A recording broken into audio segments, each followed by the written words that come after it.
Good evening, ladies and gentlemen. This is session 2 of our 5-session course, Growth, Expansion, and the Death of the Single Tax Campaigns in the United States. Ed, the floor is yours. Well, hello, everybody. Welcome back. I hope that some of what we went over last week is still in your thoughts.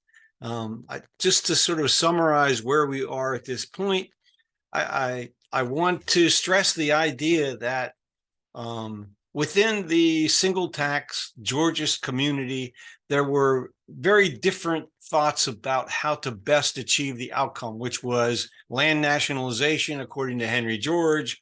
And could you get there from a big political push, or is it best to simply begin to work at the local level to try to get local governments to change tax policy while you're working to build a constituency and maybe even get people elected to state legislatures and to Congress, et cetera.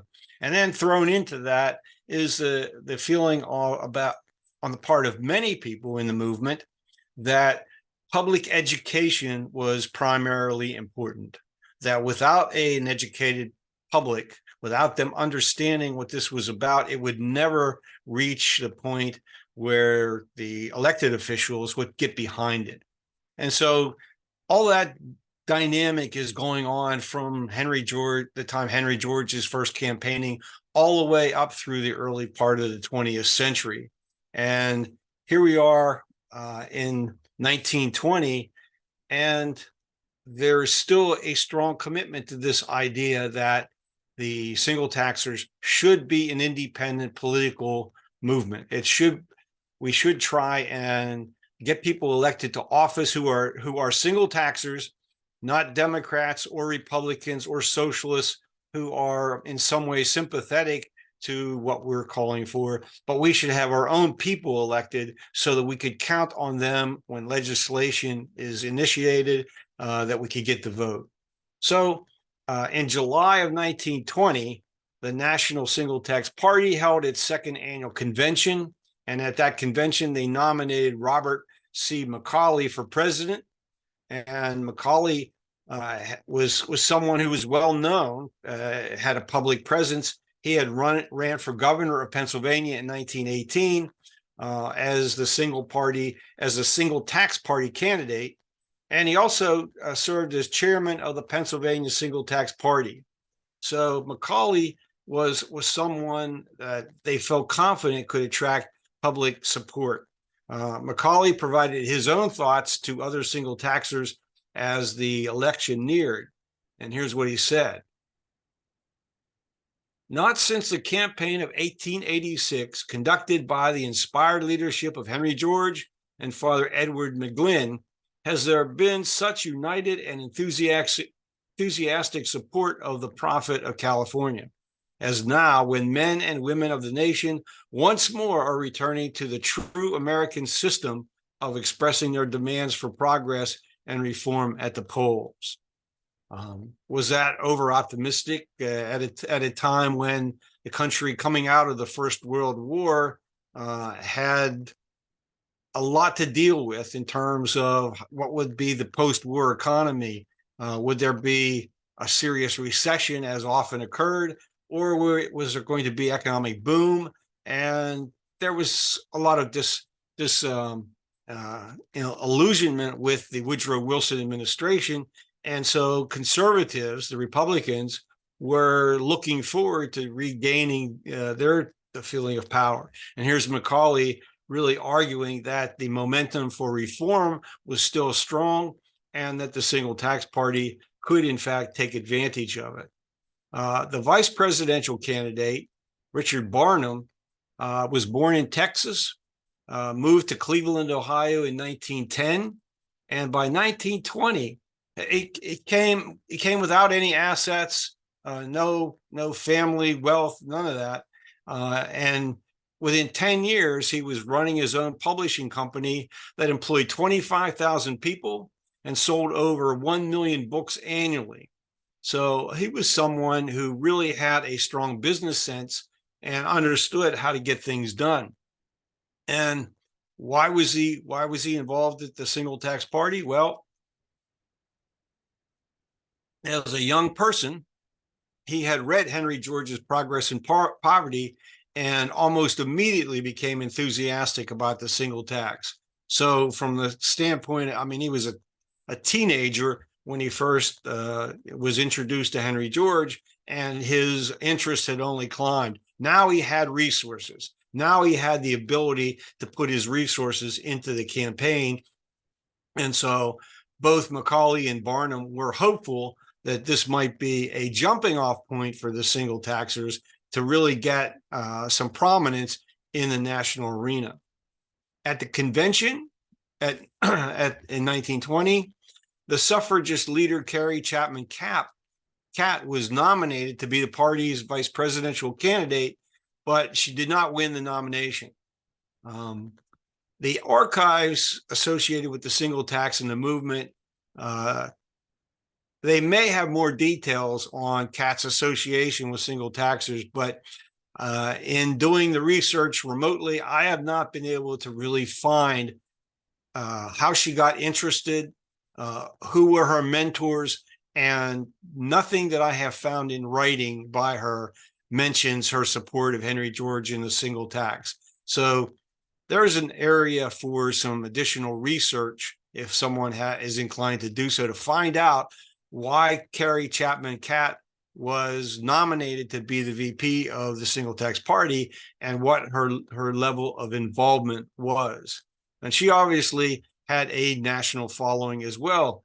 It was because of her and others that the women in the United States would finally have the franchise. Well, the single taxers continue to campaign for the full adoption of the single tax as the only program to solve the nation's social and economic problems. This is one of the pieces of literature that was distributed during the campaign, explaining what the single tax is and why you should vote for it. So in terms of their objectives, this was the nearest they could hope to George's program of land nationalization. The single tax was something that they thought could be achieved. Land nationalization was, in the United States, at any event, much too radical, because the United States was settled by people looking for property ownership, to have a share in the land. And this was the dream of most Americans, to have their own property, our own piece of land, their own house on that piece of land, and it was theirs, and it was not going to be something that anyone could come and take away from them, or for some absentee landowner to raise the rents until they could no longer afford to stay there. So land nationalization would be a very difficult thing to achieve in the United States at that time, given that the quest for property ownership was so strong among the population.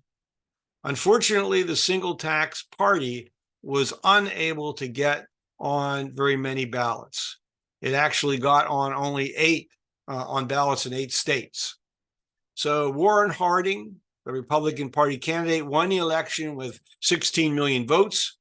The Democratic Party candidate, James Cox, was a distant second with 9 million votes.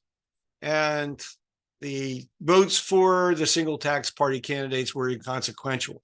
But perhaps the most important aspect of the election as a whole was the fact that women, for the first time, had acquired the franchise. So to the extent that single taxers could reach women and convince them that it was in their interest to support the single tax party's platform, then perhaps in the next elections going forward, they would have a much more powerful impact. And again, here's where Carrie Chapman Catt comes into play, because she's instrumental in setting up the League of Women Voters. And 6 months later, the 19th Amendment to the Constitution was ratified, finally giving women the right to vote. Any questions so far? Anyone have any comment on what their strategy was? Do you think it was the right strategy?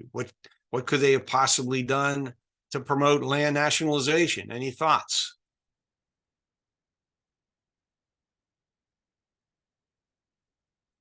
And I have a question.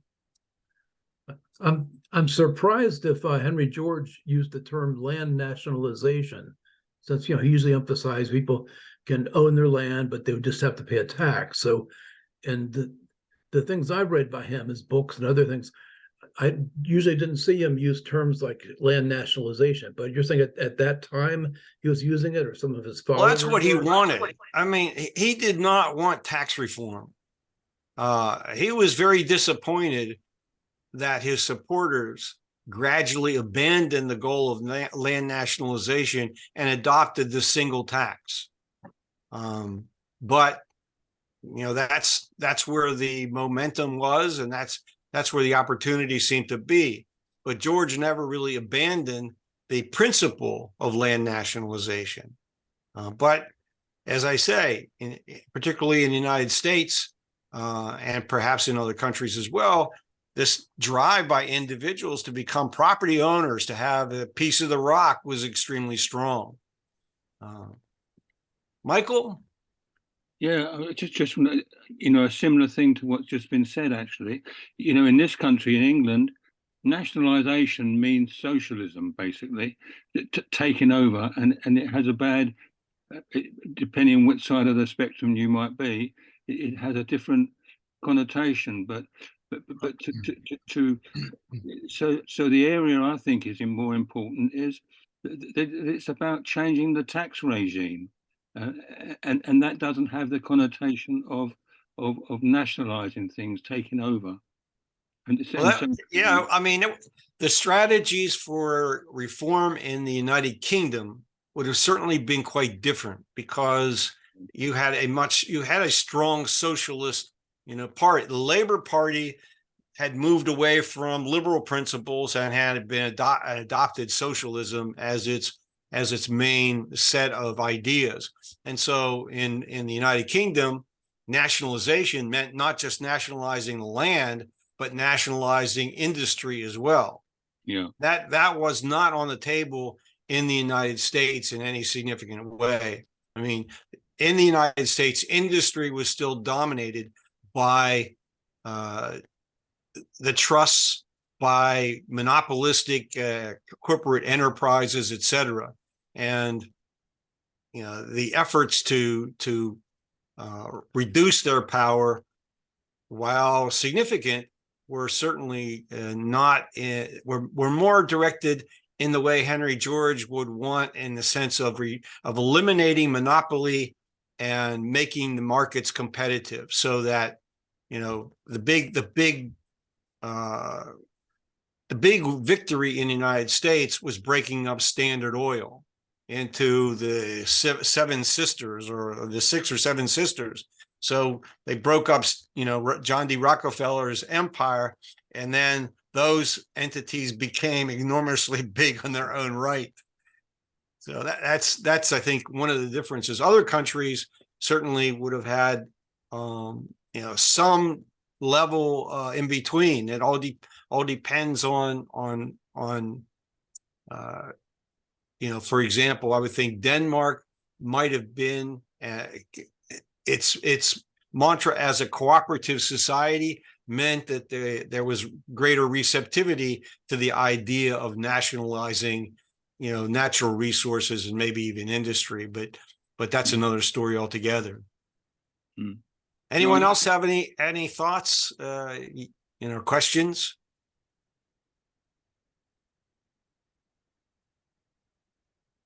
Okay, well, so where do they go from here?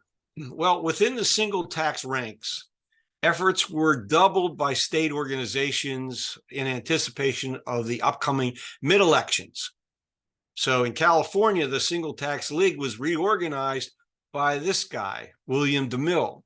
And William DeMille was already a successful screenwriter and film director, and he's elected president of the Single Tax League in California. This photograph that I found was actually taken earlier in 1904. But anyway, several weeks before the 1920 election, he authored a one-page circular that was distributed by the Los Angeles Single Tax League that described what happened after Vancouver adopted a, quote, a very much modified form of the single tax. So this is rather extensive, but I think it is worth reading in total, because what he was trying to do was explain things were going really well under the modified single tax in Vancouver, British Columbia. And then events intervene, in particular, the First World War. And then after that, the momentum to keep the single tax was, for various reasons, lost. So here's what William DeMille wrote in this circular. And would anyone care to volunteer to be a reader and help me out here, so you won't have to listen to my voice for a whole hour? Well, I'll do part of it. This is Marty. Okay, Marty, thank you. So let me do the first slide or two, and then. Okay. This resulted at first in a largely increased population and booming times for Vancouver, and it was several years before it had time to affect the rest of the world. By the end of 1914, however, the effects of the single tax were beginning to be felt by the world in general. How honest that conclusion is, it just meant that in DeMille's view, the idea of the single tax, with Vancouver as an example, was starting to be examined and looked at, and so the potential to expand it was increasing. And he goes on.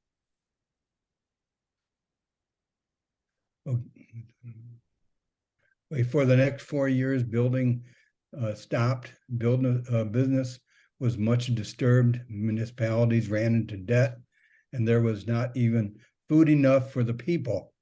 Matters went from bad to worse until at the end of 1918, the condition of the world was really shocking. Yeah, if you remember what happened in 1918 besides the end of the war? The flu. Yep, the flu epidemic.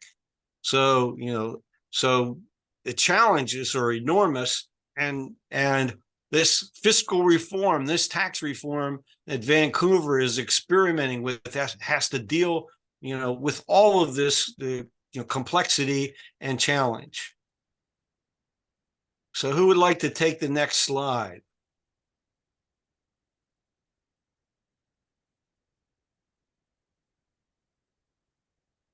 I can. Okay, thank you. Kat. Oh, hi, Kat from Australia. The United Kat, States, welcome. hi. The United States was over $20 billion in debt. England, France, Germany, Italy, Belgium, and Russia were in dire straits. They were all nearly insolvent, and economic conditions were worse than they'd been in many years. Populations were depleted, and nations almost bankrupt. Go ahead.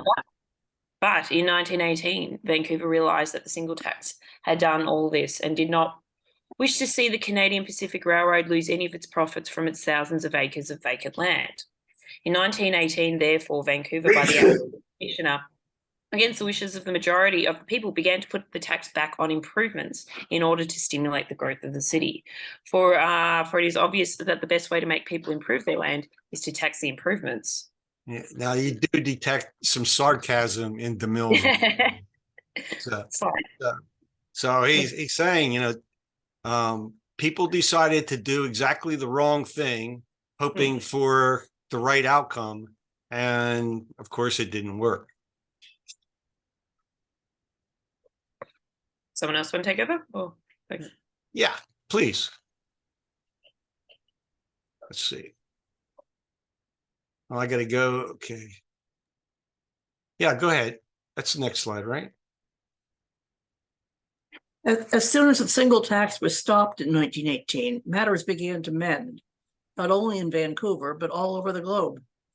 As soon as the tax was put back on buildings began to go up, and the condition of all the countries of the world began to return to normal.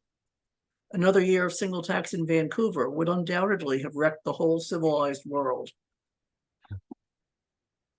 Again, more sarcasm. But owing to the wisdom of God and the Canadian Pacific, the danger was averted, and the world is now rapidly recovering from the horrible effects of the single tax in Vancouver. Yeah, so this is after the 1920 election, and a lot's happening. You know, we're talking about the historians are writing about the Roaring Twenties, but the Roaring Twenties weren't all that great for a large segment of the population, and particularly what happens after the First World War in the agricultural community is that eventually the subsidies that the governments had provided to stimulate agricultural production are removed, and global prices for agricultural goods are falling because in Europe, the farmers in Belgium and France and Germany are removing the unexploded munitions from their land and planting crops. And so in places like the United States and Canada and anywhere where there wasn't any combat, you have this huge storage now of commodities that are being produced, and prices are falling. And so what's happening in the agricultural sector, farmers are falling behind on their loan payments, agricultural banks are having to foreclose, and there is a beginning of a trend of seeing bank failures in many parts of the west of the United States in the agriculture area. And then 1926, 28 comes along, and in the US, there are terrible hurricanes that create a serious problem for land speculators who have acquired plots of land in Florida in anticipation of being able to flip them very quickly for a huge profit. And a lot of the loans that were made to those speculators came from the banks in different parts of the country. So the 20s is not all that roaring. And what DeMille is basically saying is that the elimination of the single tax in Vancouver returned Vancouver to the same stresses that other parts of the world were experiencing. Whereas if they had proceeded to continue with the single tax, they might have had a chance of, in fact, making it out of the 20s in much better shape than many other parts of the world. And here's the last part of his statement. But wasn't there some kind of war going on from 1914 to 1918? And if there was, might it not have affected these countries to some slight extent? And if it did, isn't it just barely possible that even Vancouver itself might have felt some faint effect, which might perhaps have been partly responsible for the stopping of building and general financial conditions? So I think what's interesting about this is a one-page flyer, and it wouldn't be a bad idea to reprint it today and start distributing it, all over, because if Fred Harrison's right, we're not too far off from a serious downturn in 2026. And people right now are starting to feel pretty fearful about the solvency of the financial community. Certainly, there's fear that the actions by the Federal Reserve in the United States, raising interest rates in order to try to deal with inflation, is having an adverse effect on bond portfolios. So there's, any bank in the 1920s that was holding fixed rate loans in its portfolio, and as bond interest rates are going up, they're going to have the same problem that banks have today, and that is, do you mark your assets to market value and take the loss, or does government somehow allow you to get away with that and ride out the storm? So 1920s, 20,020s, there's some of the same dynamics that are going on. And every economic cycle that we've studied certainly provides many of the same symptoms, the same dynamics. And so this is what the single tax party was dealing with. My one surprise, I guess, in doing the research for this is that there was not more macroeconomic analysis being produced by the Georgists. There's some, but it's not very rigorous or presented in a way that's going to get public attention. They're really focused on what the single tax will do in terms of community revitalization, community development, but the analysis at the macroeconomic level is not particularly strong, and maybe that has something to do with the fact that the party is losing some of its financial support and having more and more difficult time even keeping supporters working for the party. Well, about William DeMille, yeah, Tom. So maybe one of the, and I don't know this for a fact, but maybe one of the explanations for that is the fact that macroeconomics as a field really didn't emerge until Keynes. Keynes was the guy who really defined the parameters and outline for macroeconomics. And so, you know, people really didn't look at macro factors in the same way until after the general theory. Well, which was, I think, okay, that's a fair assertion, but there's the writing of Irving Fisher, and then his student, who's a Georgist, Harry Gunnison Brown, and they're writing extensively on all aspects of what fuels economic development and what causes recessions and downturns. Oh yeah, no, Fisher and Brown don't agree with Keynes on everything, but it's not that. But they are focused on the macroeconomic dynamics that are going on in the economies, and I think there are European economists as well. It just so, I guess, what makes Keynes so powerful is that he comes up with the general theory during the middle of the Great Depression. And the mainstream economists haven't been able to come up with policies that are going to pull any country out of the Great Depression. And Keynes says, hey, listen to me, I have some answers. At least that's my assessment of why, the more mainstream economists were not brought into the discussion in a meaningful way that was listened to. Franklin Roosevelt basically said, we'll try everything and see if anything works. Well, that's not exactly based on, strong economic empirical studies, is it? Well, anyway, getting back to William DeMille, the year before, he marries Henry George's daughter, Anna. And as a young woman, Anna is fully engaged with the movement her father had founded. So in the May-June 1917 issue of the Single Tax Review, she offered some insights on the situation in California. And she says this. There's just 2 slides here if anyone would like to pick it up.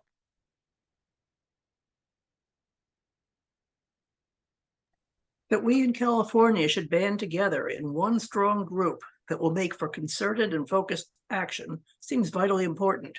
We live in a state where nature has been superlatively bountiful, but where graft and privilege stalk rampant. Here, the single tax philosophy was born, and last November, the fact that many thousands are looking toward the single tax as a solution of their economic troubles was demonstrated by the inspiring number that voted for a near single tax constitutional amendment. Yeah, this is the great adventure, story that was that where the single taxers did their best to get an amendment to the state constitution, and they got hundreds of thousands of people to sign the initiative, the referendum. And what happens, of course? The First World War intervenes, and just as in Vancouver, the war causes just about everything else to stop. Momentum for other reforms, just come to a standstill while countries are shifting to a wartime economy and wartime planning.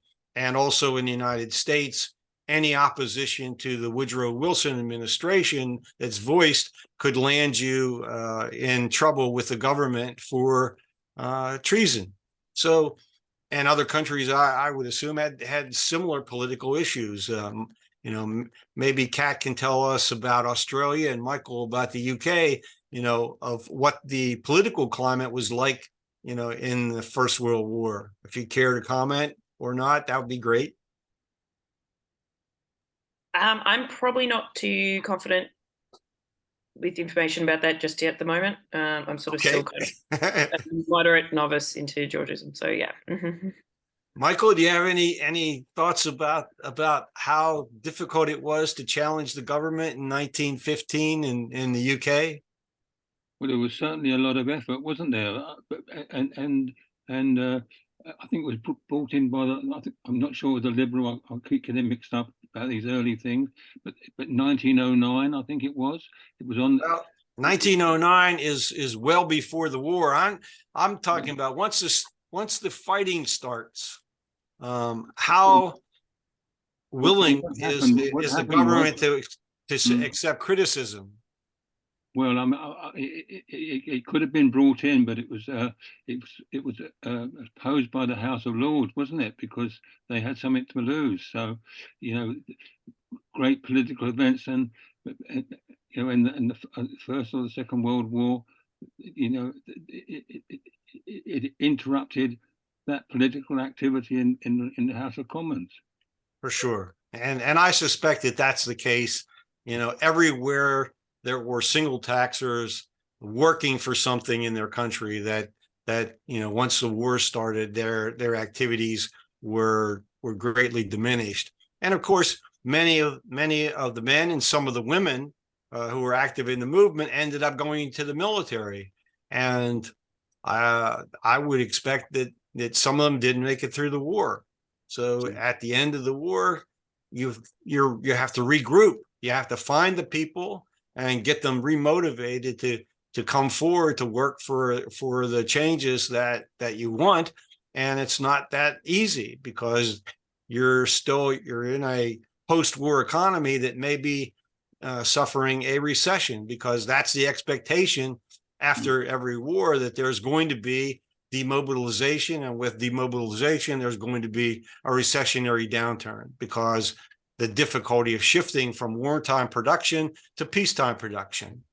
So with regard to the DeMille family, I just wanted to stress the fact that Henry George's children and grandchildren were very much involved in a very meaningful way over a very long period of time. So two of the daughters to William and Anna survived childhood. The woman on the left, Peggy, and this is a 1925 photograph, she became an actress, and Agnes on the right became a noted choreographer.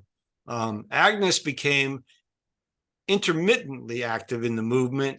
She attended the international conferences in 1929 and 1936, and there were no conferences after that until after the Second World War. In November of 1938, she did write an article that appeared in Land and Freedom. Let me get that quote here. I'll read this one. She said, "There are many different ways, should have been ways, of carrying our message as there are single taxers to carry it. Obviously, however, if we work together, since that gives us greater power, we must choose the greatest common denominator. And one program on which we can all agree, I believe, is education. Some of us may contend that political action is the quickest road to education, although it develops bitter resistance and tolerance." So I think in this brief comment, Agnes DeMille, sets the stage for what's going to happen within the Georges community and the single tax community, beginning in the late 1920s and going forward all the way up into the current period. And that is the need to somehow merge education with political action. And it gets obviously somewhat difficult, in particular in the United States. There's a saying that one of the easiest ways to turn a radical movement conservative is to give that movement tax-exempt status.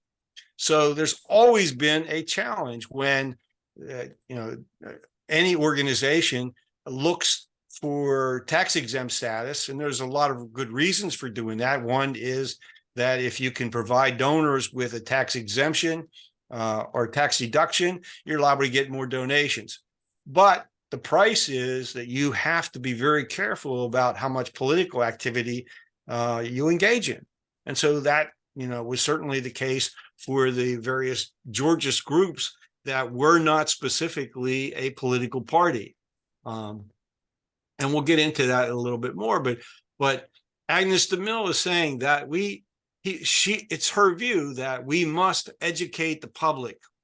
And we must do that so that they understand what we're trying to achieve and don't develop bitter resistance, and that there's an understanding going forward. Well, after the election of 1920, the attorney Frederick Howe replaced a professor named Professor Jerome Johnson, as chairman of the National Single Tax League. The year before, Howe had resigned from his position as commissioner of Ellis Island, and he did that in protest against orders to deport foreigners during the so-called Red Scare. So he stood up on principle and said, while he was commissioner, he did a good deal to investigate individual cases to ensure that no one was deported simply because, for example, they happened to be German, or that they happened to be, somehow associated with the Bolsheviks, et cetera, et cetera. And so overall, because of his positions, he was very disappointed in the leadership of Woodrow Wilson as the president. Wilson was supposedly the president who was going to, bring the United States into modernity and social reform, et cetera. But during the First World War, Wilson had showed very different colors, his colors of being intolerant towards any kind of opposition. And here's what Frederick Howe had to say about Wilson, if someone would like to pick this up. I'll go ahead. Thank you. Conflict disclosed his loneliness, his fearfulness, his hatred of men who challenged his power.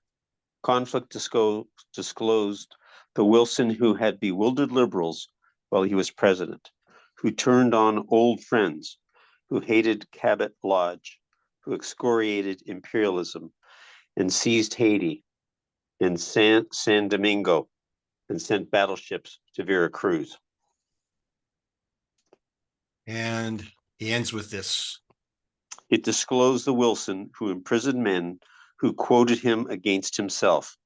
When he himself was subjected to a personal test, he abandoned the ideals he had held for America.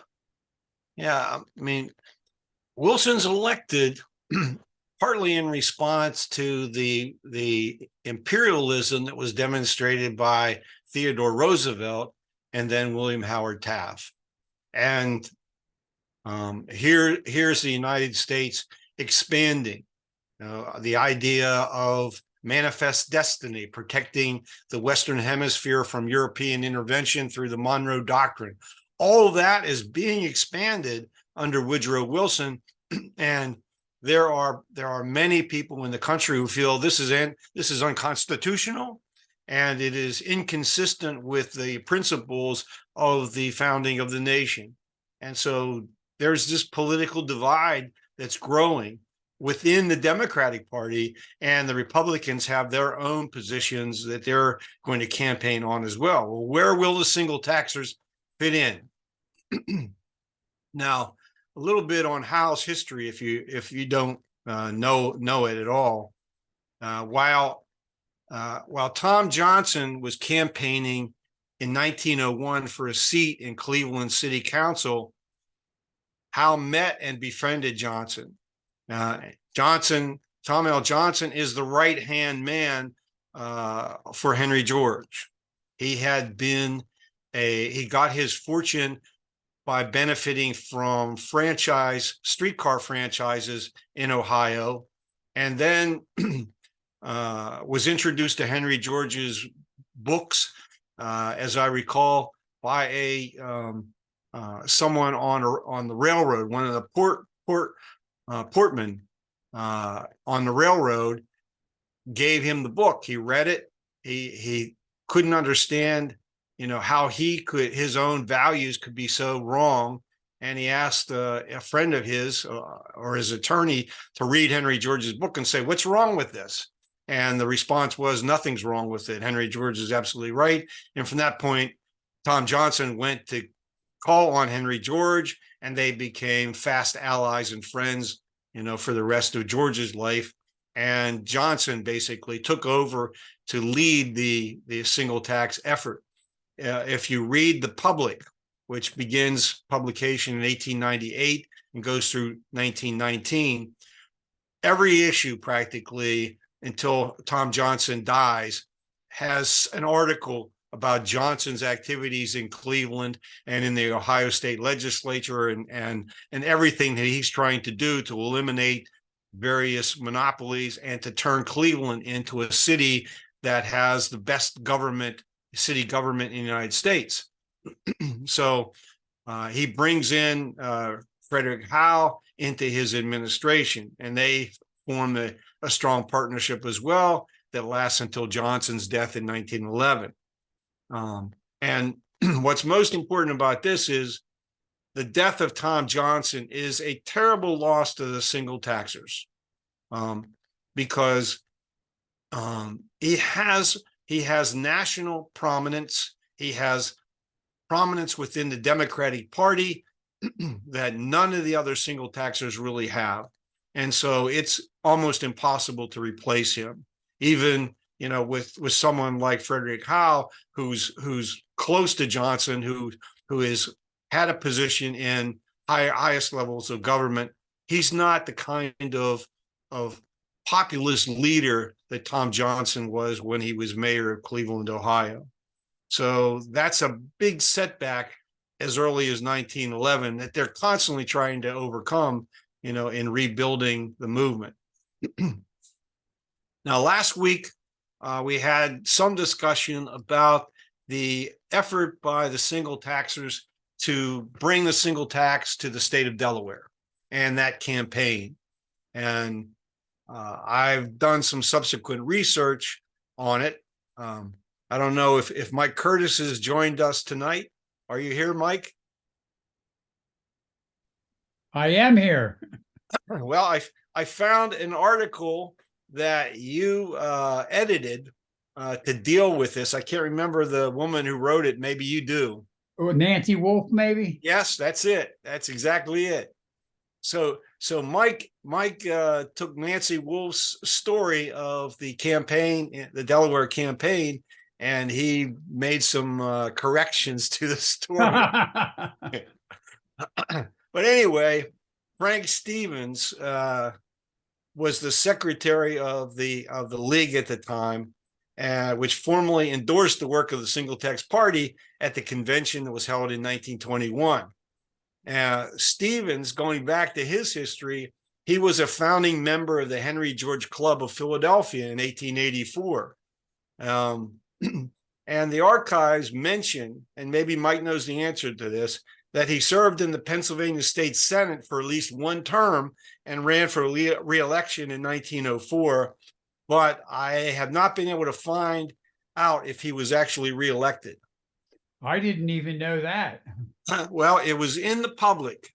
So I'm assuming that it's accurate, although the internet doesn't. It has a lot to say about Frank Stevens as a sculptor, and a little bit about his history as a single taxer. but does not talk about his time in the Pennsylvania State Senate, if in fact that occurred. But anyway. And I did a deep dive into Frank Stevens, anything I could find in newspapers, and I did not come across anything consistent with that piece about the legislature. Okay, so it's an area that hopefully, when with your access, maybe you'll be able to come up with the details on what actually occurred. Yeah, I'll go explore that one. Sounds like a definite maybe. Of course. So what's happening now? Well, California is still high on the list of objectives, even after the war is over. And it's not very easy to rebuild the momentum that had occurred prior to the war ending. But they had started the Great Adventure campaign during the war, 1917 or 16 or 17.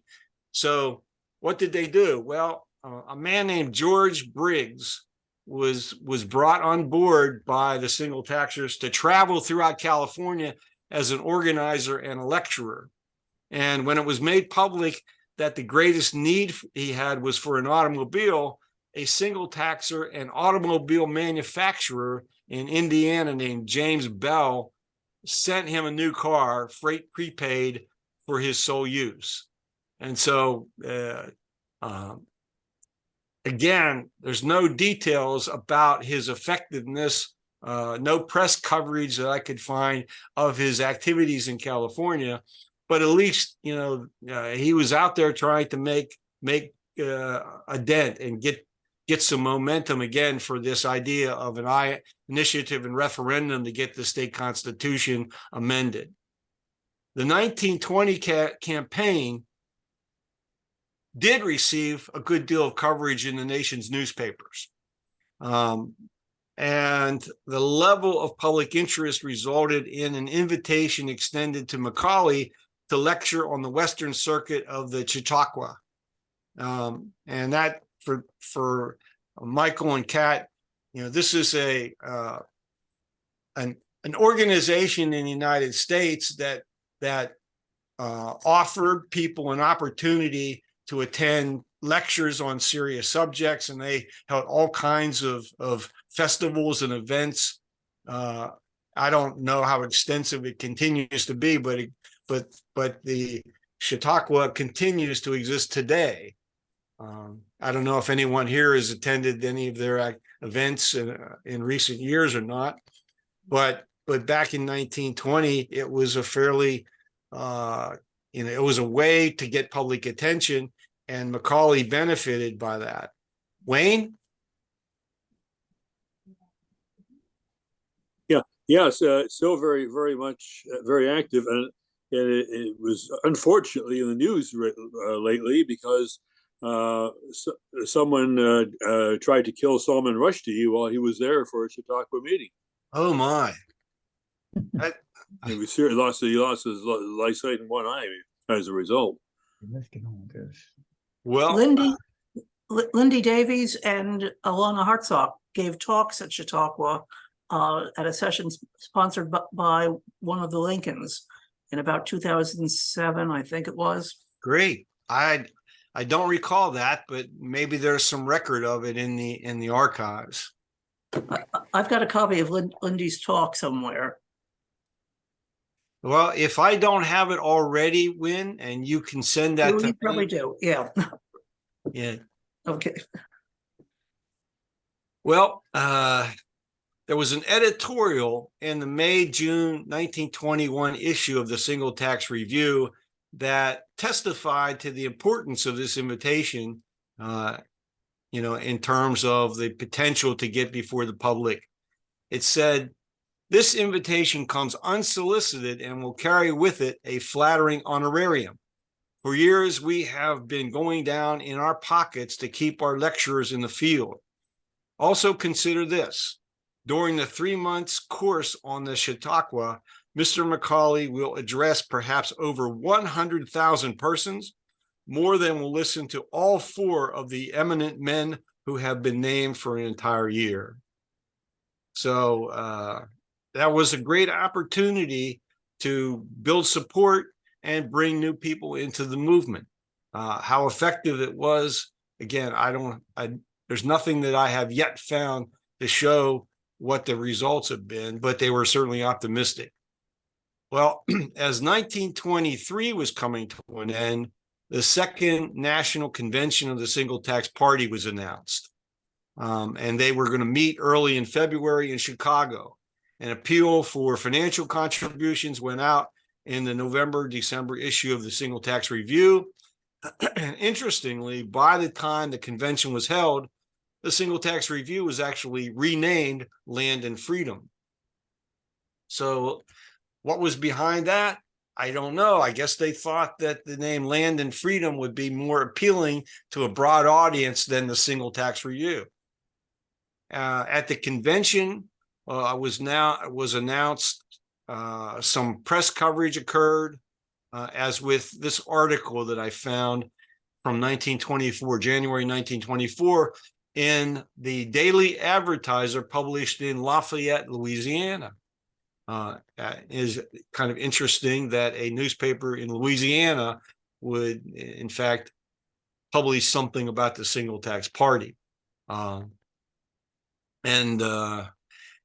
a lot of issues associated with this because of the single taxers generally were very adamant about racial equality. How that ran in the South and how Southern single taxers dealt with that, I don't know. I think it's another one of those issues that's worthy of research, and it might make for a good article to see if there was much of a division in thinking on the part of those who embraced a single tax but were Southerners from those who were Northerners or Westerners, and how that affected them as they worked on local campaigns. Ed, Yeah. I know that in Fairhope, that was one of the things they decided not to push was racial integration. And while I think the founders of Fairhope were all for racial integration, they decided that they would not push that issue for fear that would sidetrack the whole.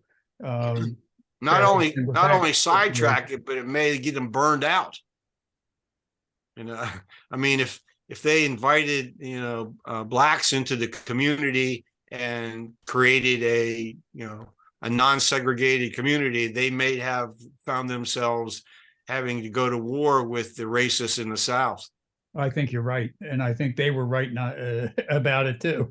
Yeah, I mean it just makes the choice of Mobile Bay in Alabama interesting place to create a utopian single tax community. Maybe there were some other places that might have been, on second thought, a better place to establish such a community. Marty. Yeah, I did a little research on Huey P. Long and gave a talk about it, so I got to know Louisiana politics. In fact, I lived down there for a while. But in central Louisiana, there was a support for the Union, for example. Tecumseh Sherman was a president of LSU before the war.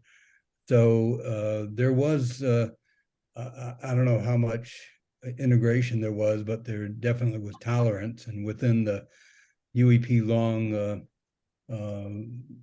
movement, there was, there was support for helping everybody out. So it's not that unusual in Louisiana for there to be racial tolerance.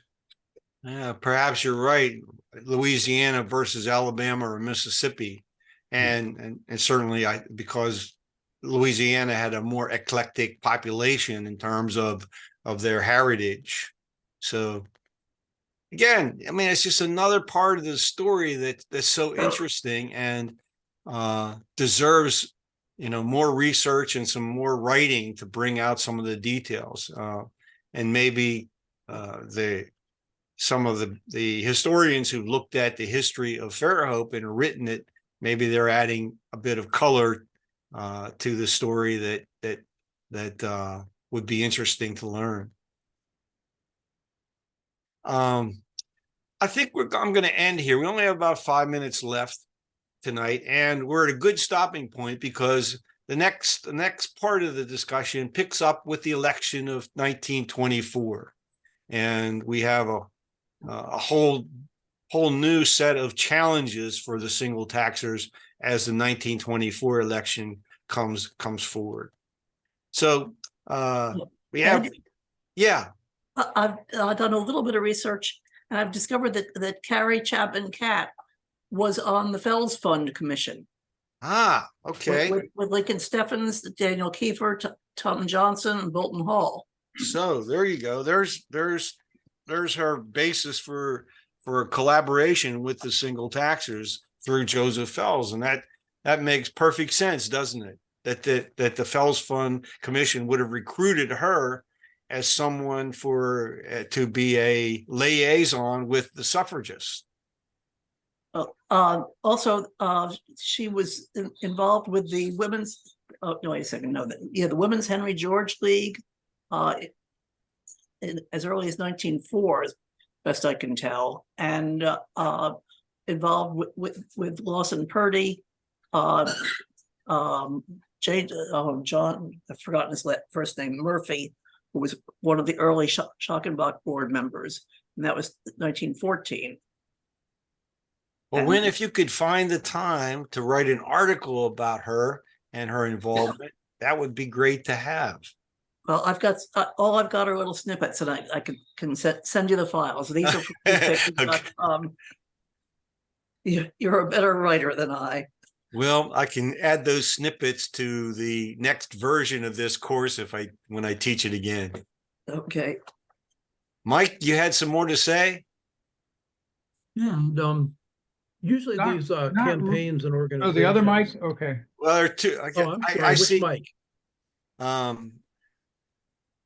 I thought it was Mike Curtis, but it's not. Yeah. Well, okay. Well, I do have one thing to say is that Kiefer's granddaughter, Kiefer Sr., who and then Kiefer Jr., and then his daughter lived 2 doors away from me until she died.